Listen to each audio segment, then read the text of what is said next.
Are you doing the lesson today, Ariel? Yeah? I'm not sure about this.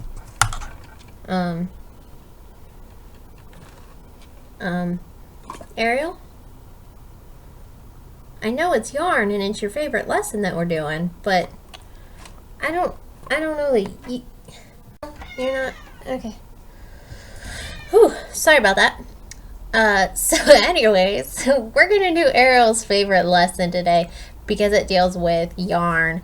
So it's another creative reuse project similar to the one that Mr. Bob did with you guys 2 weeks ago, the meat tray printing, where we're using everyday objects that you would likely have at home. So he used meat trays. We're gonna look at cardboard tubes, so toilet paper rolls or paper towel tubes,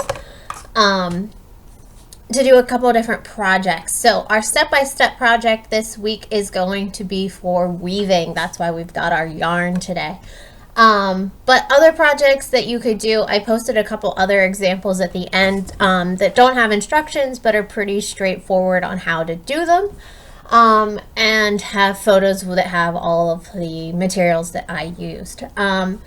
So, for example, one of those may be some binoculars. They're not going to help you see further, right?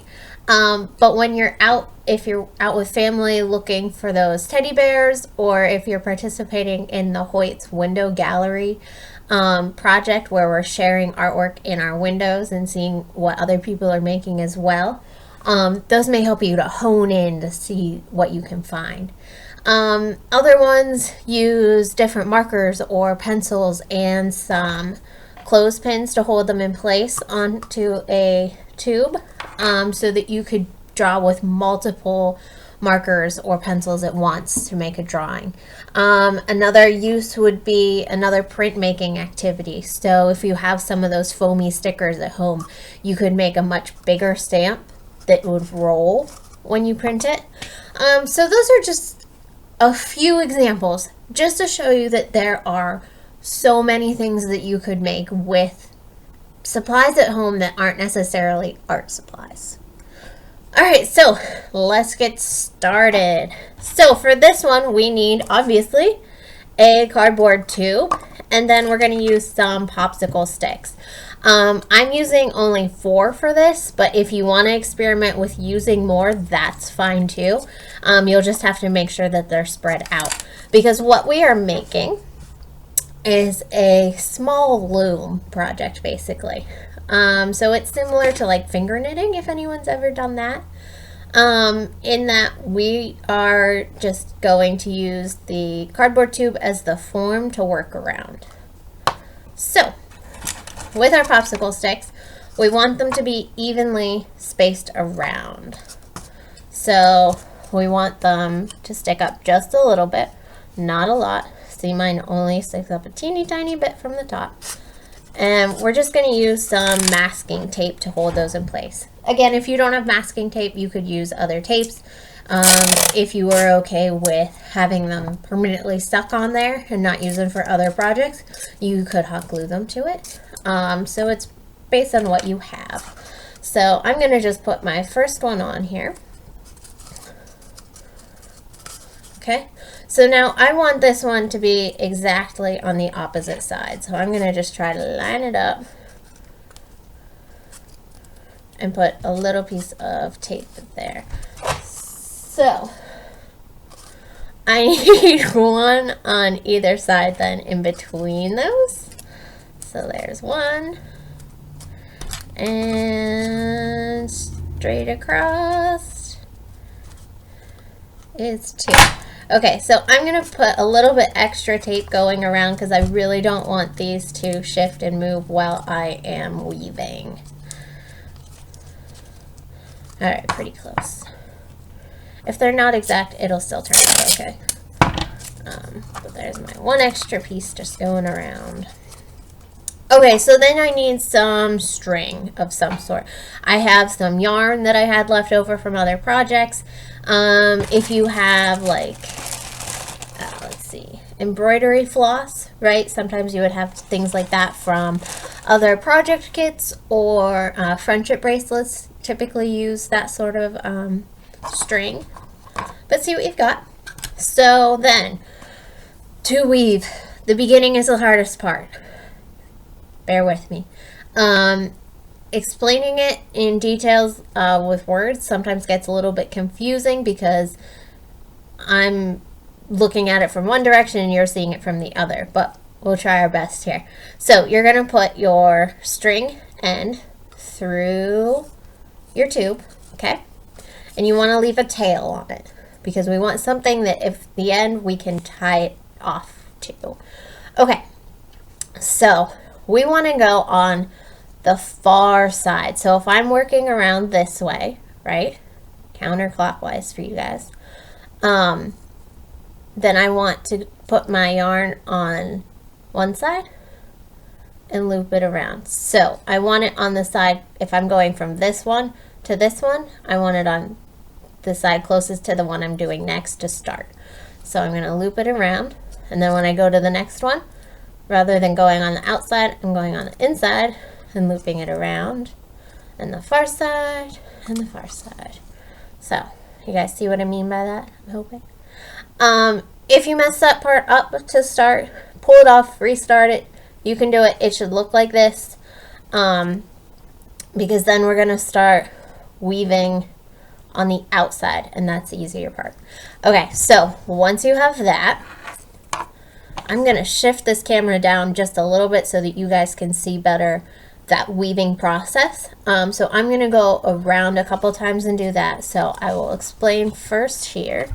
So we're going to loop your string on top of the first one that you did. Whoops. There we go. Okay. So the string that's out the bottom right now.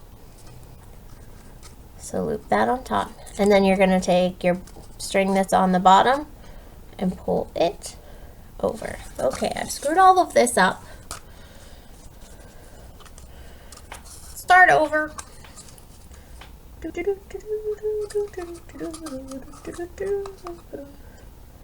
Okay, ready again. Alright, so you're going to loop it on top, and you're going to take that other string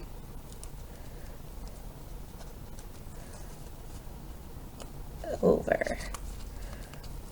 Okay, so then we're going to go and spin it to the next one and put it on top, and you're going to pull the bottom string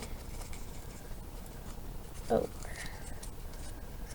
And you may have to hold some of those in place as you're working. At least I have to.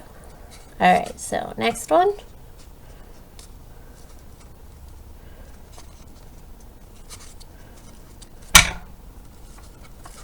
And this one.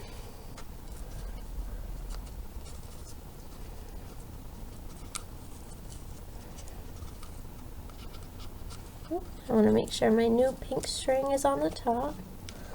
And pull over the white. If your spool's off like mine did, put it back on. Put the new piece around on the top again, and try again. Okay, so now we're gonna tilt this down and keep working.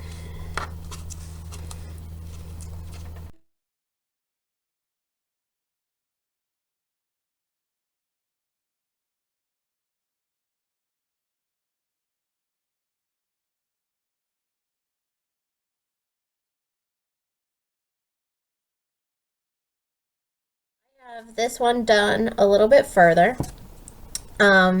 Once you have it done to the point that you are ready to take it off of your loom, you can cut the end. Give yourself, you know, like a foot of string if you have it. If not, you can do a little bit less. You just want something else to tie it off onto. So when you have that, you're going to take these off one by one. So I try to pull this one off simply. Right, and you're going to take that loop and put your other string through it. So you're going to do that on each one of those around, and then you can pull it nice and tight. And once you pull it, it'll all hold together then. So this was one that I did that was a lot longer. So I could use it as a bracelet. I could string them together to put some extra decoration on my house. Maybe I want to add this as some garland where I have my artwork in the window. See what you can come up with. Maybe you could find a way to attach lots of these together to make something else. But that's just a basic weaving, or like a finger knitting, like I said before. But show us what you make. If you come up with another use for the cardboard tubes, another way that they can be a tool, let us know. I always love to see your ideas. And keep the pictures coming. It's a lot of fun. We miss you a lot, and wish that we could be in the classroom with you. So seeing those photos of your artwork is really great. I can't wait to see you again soon for another project. In the meantime, keep creating.